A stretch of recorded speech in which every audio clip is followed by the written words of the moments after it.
So you meet someone, right? And there's that initial spark, that connection. Yeah. But as you spend more time together, you start noticing things. Maybe it's, I don't know, the way they talk about their family Hmm. or their perspective on commitment or even just like daily habits that feel completely foreign to you. Right. It's like you're connecting across different worlds sometimes. Exactly. And that journey of navigating different worlds, well, it's really at the heart of these intercultural relationships, isn't it? It seems like it. Building any relationship takes work, you Yeah, know, understanding each other. sure. But then you add different cultural backgrounds into the mix. Hmm. Well, things can get even more interesting. And sometimes, yeah, more challenging. And it seems like these connections are happening way more often now. Oh, definitely. The research you sent over, it shows a really significant increase over the years. Yeah, like less than 5% back in the 60s. Right. And now it's closer to 20%. It's just much more part of how we live and connect now. So to really get into what this feels like, you shared some really interesting stuff, research, insights from therapists, and some very personal stories too. Yeah, the idea is to pull out what really matters from all that, not just the facts, but the feeling behind it, real insight, and maybe some empathy for what it takes to make these relationships work. Okay, so let's start on unpacking that.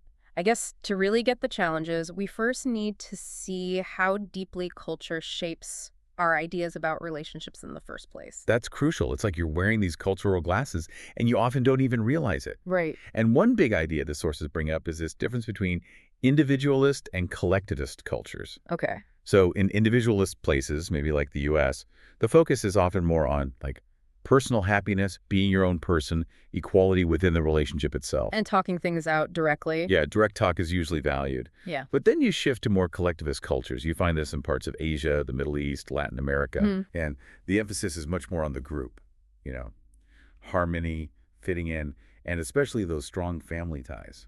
So the family's needs might actually like influence the relationship more. Significantly more, sometimes.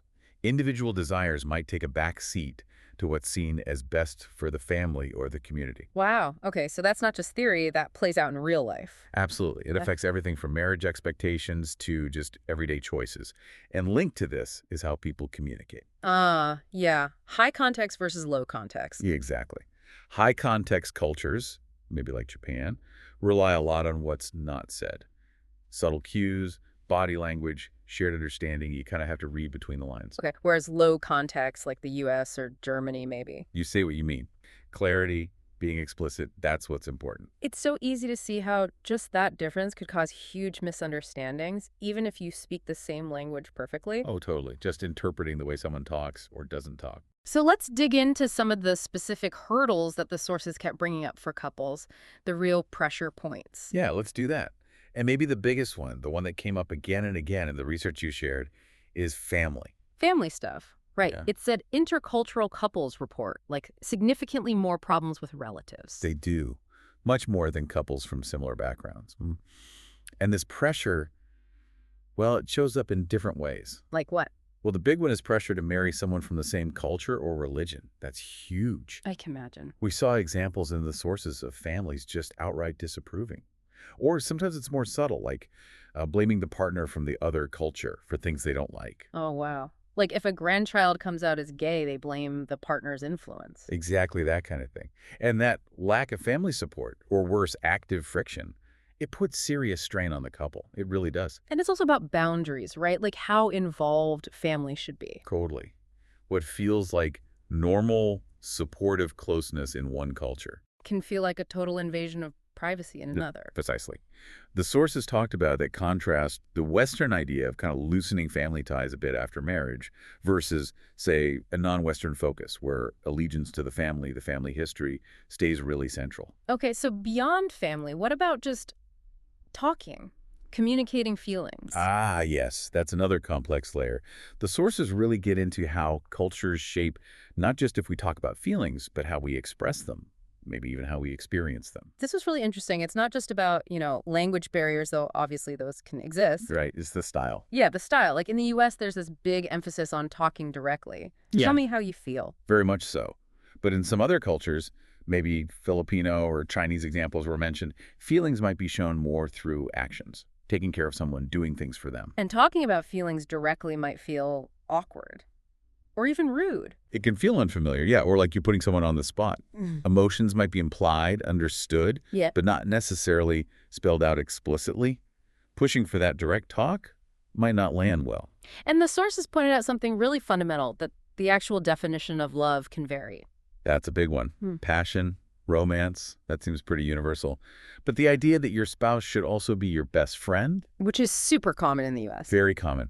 But maybe not so much in, say, Russia or Lithuania, based on the sources. Hmm. So if you walk into a relationship expecting your partner to be your best buddy, and their cultural idea of love doesn't really include that. You're going to have unmet expectations down the line. Yeah. Serious ones. Exactly. It can cause real problems over time if you don't talk about what love actually looks like in practice for each of you. Right. And then you add the practical communication stuff on top, actual language mix-ups, or just reading nonverbal cues wrong. Totally.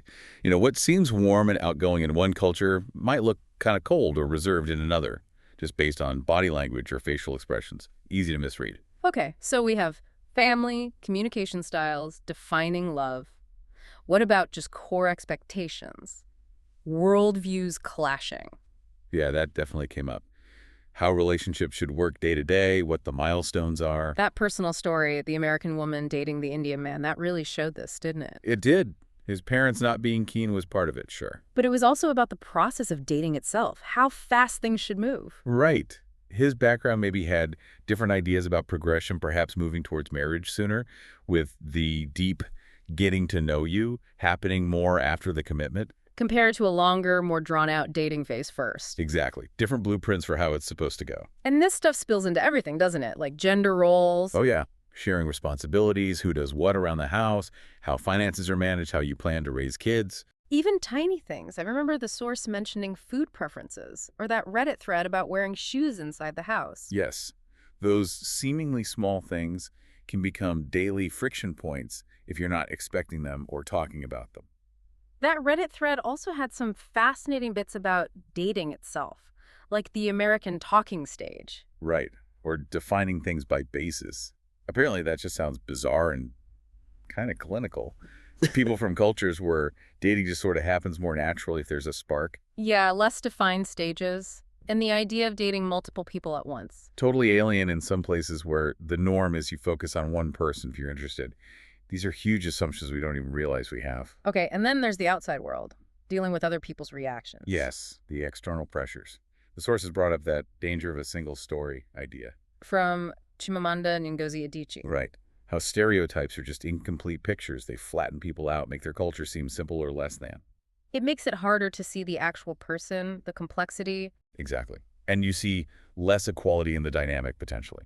That anecdote about the friend assuming two Indian students at the same big university must know each other. Perfect example. Seems harmless, but it just erases the huge diversity within India, doesn't it? Reduces them to just Indian student. And the fear of prejudice, just based on how you look, especially if you're in a place that's not very diverse, that came up in the American women Indian man story too. A very real fear. And that Reddit thread? Well, it had examples of things like casual ignorance, maybe even unintentional racism. Like asking someone not to speak with their accent. Yeah, things like that.